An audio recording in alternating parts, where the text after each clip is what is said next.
एतजाज़ अहसन साहब ने कहा है कि इमरान खान साहब को वो जल्दी कोई बहर आते नहीं देख रहे, और प्लस उनका कहना था कि खान साहब जो है खुद वो भी ज़रा अपने घोड़े छाँव पर बांधे हैं, कोई थोड़ी सी बातचीत शुरू करें। जरदारी साहब का उन्होंने रेफरेंस लिया तो वो भी रिजिड हैं। सो इसको आप किस तनाजुर में देखते हैं कि खान साहब उनकी ये एडवाइस उनकी लेंगे, क्योंकि वो तो घोड़े छाँव पे नहीं बांध रहे सर, वो तो रोज़ाना की बुनियाद में कोई ना कोई मैस, कोई प्रॉब्लम, कोई फड्डा लड़ाई झगड़ा चल रहा है सर। ये देखिए हर एक की अपनी एनालिसिस है, हर एक की अपना है।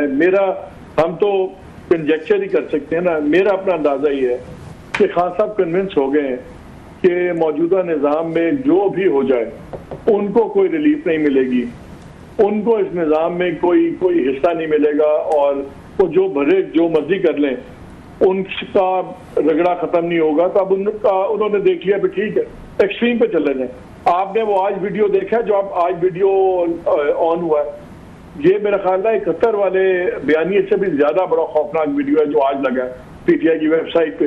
और आपने पीटीआई की वो पढ़ी होगी latest tweet also, PTI official की जो ट्वीट है उसमें तो वो सीधे हो गए हैं बिल्कुल, और उन यहाँ तक कह दिया कि ये जो मौजूदा क़यादत है ये फौज को अवाम से लड़ा रही है, और यहाँ तक कह दिया कि जो जिनसी तशद्दुद हुआ, फलाना तशद्दुद हुआ, फौजी कैद में हुआ, इससे ज्यादा डायरेक्ट अब हो नहीं सकता।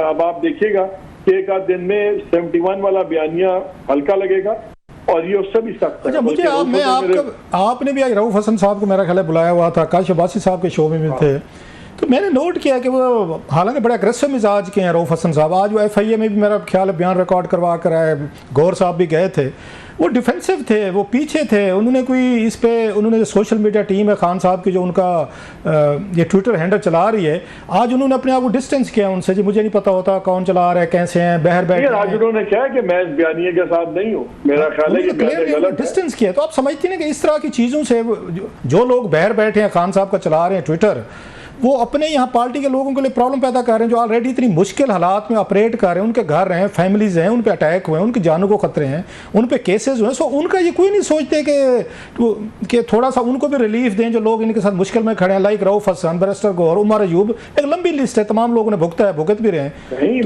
तो ये सबको मतलब वो करवाएंगे कि सब फिर वही वाली बारंदा फिरना चाहिए कि वो बाहर बैठे, उन्हें कोई फर्क नहीं पड़ता।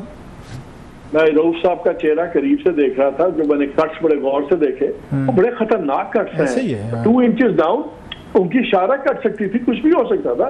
वो तो अल्लाह ने करम किया कि वो बच गए हैं, टू बी वेरी ऑनेस्ट। और ये तो चांस की बात है, ये तो किस्मत की बात है, कुछ भी हो सकता था। आपकी बात ठीक है, लेकिन मेरा ख्याल देखिए बात यह है कि जिस चीज को अल्टीमेटली जब तक खान साहब रद्द नहीं करेंगे वो ही PTI की पॉलिसी होगी, चाहे रऊफ हसन के, चाहे शाह महमूद साहब के।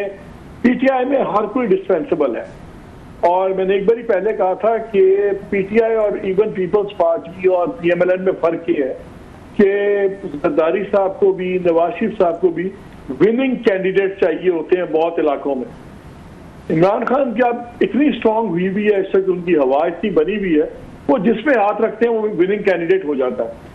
इसलिए उनके ऊपर वो कंपल्शंस भी नहीं है, वो लिमिटेशंस भी नहीं है जो दूसरे लीडर्स को करनी पड़ती कि नहीं हमें इसका भी सोचना है, इसका भी। मालिक ये बताया कर, ये पेस चलती रही जैसे पहले वो वीडियो है जिस पे उन्होंने कहा जनाब कि हमें पता ही नहीं था, पहले खान साहब ने डिस्टेंस किया, पार्टी ने किया, और फिर पार्टी को लगा कि यार ये समझा जाएगा शायद हम डर गए हैं, उन्होंने कहा नहीं ओनरशिप ले लें, और आज एक और वीडियो आ गई। ये अगर पेस इसी तरीके से रही और इन्होंने कैमरे व्हाट नेक्स्ट इस पे, और इसी तरह खान साहब भी जेल में रहे, तो फिर क्या आपको नज़र आ रहा है कि ये जो पार्टी के बाकी लोग हैं, ये आज जैसे रऊफ हसन साहब ने अपने आप को डिस्टेंस किया, तो ऐसा वो भी डिस्टेंस करना शुरू कर देंगे खुद को? लेकिन देखिए उससे नैरेटिव में फर्क नहीं पड़ेगा, लोग आगे पीछे हो जाएंगे, नैरेटिव तो आगे होगा। मेरे ख्याल में सबसे ज्यादा अलार्मिंग चीज जो इस वक्त है वो जुडिशरी और एस्टैब्लिशमेंट का टकराव है। उससे मुझे निज़ाम को खतरा पॉसिबल नजर आ सकता है, लेकिन शॉर्ट ऑफ दैट बाकी तो चलती रहेगी चीजें जिससे चल रही हैं। अच्छा मलिक, लास्टली आज बिलावल भुट्टो जो हैं वो एक नए रूप में नजर आए हैं, पहले हमने कभी नहीं सुना था। उन्होंने अपने वजीर आला को भी ज़रा टाइट किया है। शर्जील मेमन साहब का नाम लिया है उन्होंने, कुछ दिन पहले प्रेस कॉन्फ्रेंस की थी, खान साहब पे गर्जे बरसे थे। तो today he was different Bilawal. वो तो मतलब है क्योंकि जरदारी साहब बीमारी की वजह से या अपनी सदारत की वजह से साइड पे हो गए, तो आज पहली दफ़ा लगा है कि Bilawal is in command party. आज उनको फील हुआ है कि पार्टी को उन्होंने टेक ओवर किया है और आज उन्होंने मैसेजिंग जो है ना वो डिलीवर किए हैं।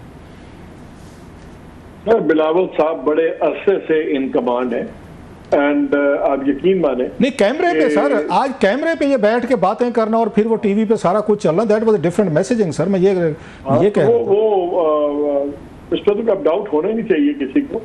बहुत से लोगों का ख्याल है कि देखें क्राइसिस मैनेजर जरदारी साहब हैं, लेकिन उसका मतलब ये नहीं है कि बिलावल की अथॉरिटी डाइल्यूट हुई हुई है। Bilawal is fully in command और ये जो चीफ मिनिस्टर भी इस वक्त हैं, मुझे याद है कि उस वक्त बड़ी बात चल रही थी और एक वक्त आया था कि जरदारी साहब चेंज करना चाह रहे थे, लेकिन अगर आज वो कंटिन्यू किए हैं तो प्योरली बिकॉज ऑफ बिलावल साहब है, वरना वो चीफ मिनिस्टर भी आज चीफ मिनिस्टर ना होते। साहब आपने मालिक साहब सवाल पूछा बिलावल के हवाले से, उन्होंने कहा कि वो तो काफ़ी टाइम से कमांडिंग पोजीशन में है, but it was a very pertinent question क्योंकि कुछ तो डिफरेंट था।